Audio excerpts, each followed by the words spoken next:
Hello wine lovers, Erin from the Wine Sisters here, and today we are talking about one of my favorite champagne cocktails, the French 75. Let's get to it.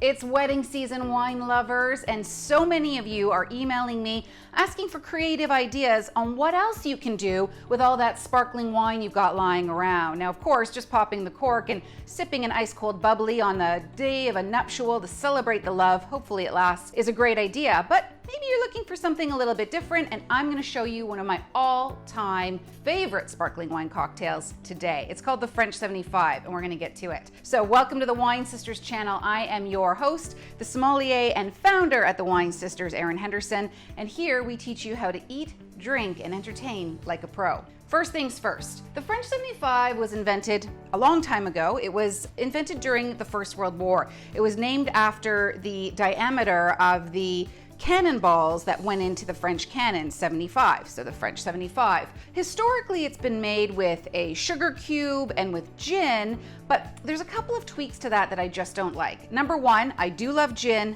I do love sparkling wine, I don't love them together. Number two, I don't love the idea of the sugar cube. Now, of course, during those days, they had no other opportunity, but I find the sugar cube just sits at the bottom and it gets really granular and doesn't really blend in with the drink. So I've made a few tweaks. I'm going with equally popular brandy. You can use cognac, you can use Armagnac. Some people have even used other kinds of deeper flavored whiskeys. That's up to you, but I like the warming taste of a brandy or a cognac. You don't have to get too precious about it. I like the way it works with a champagne. I just think the flavors work so much better together. Also, what I do to keep it super simple is I blend right in the flute. I don't bother mixing and shaking and then pouring it in. I just like to keep things super simple, super easy, and the less dishes during a celebration for me, the better. So let me show you how you do it. I've got my handy measuring cup here, but I've got a relatively large flute. Why? Because I like to drink a lot. So a big girl glass is what I'm going for. You may have to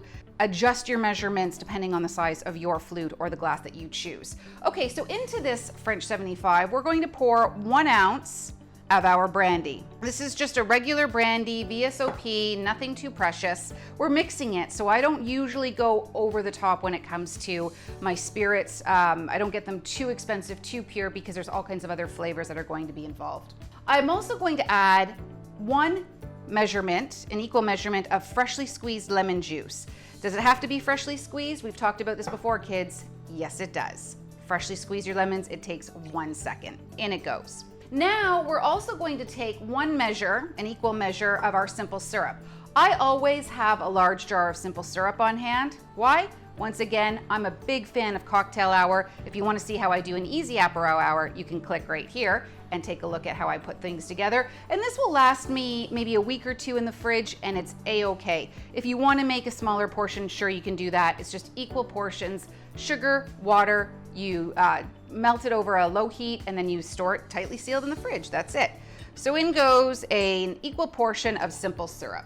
Just to make it all meld, I'm gonna do a little spinaroonie here, get it all together. And then I'm also going to use, look at this little baby bottle. I love these little baby bottles for celebrations. I think they're just super cute.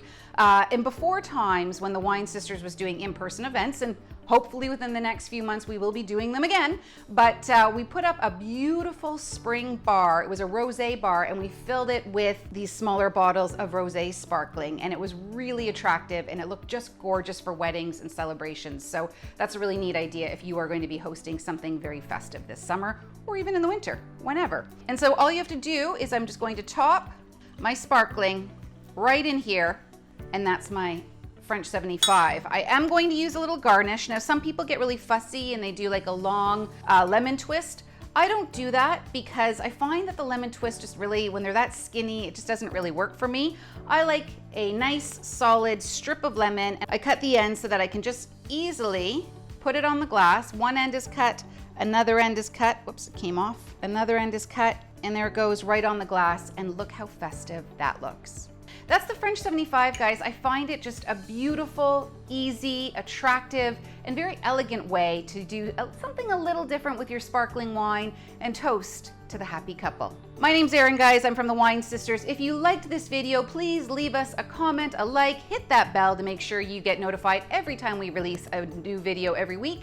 And we will see you here next time as we continue our celebration of wedding season. Stay well, drink better.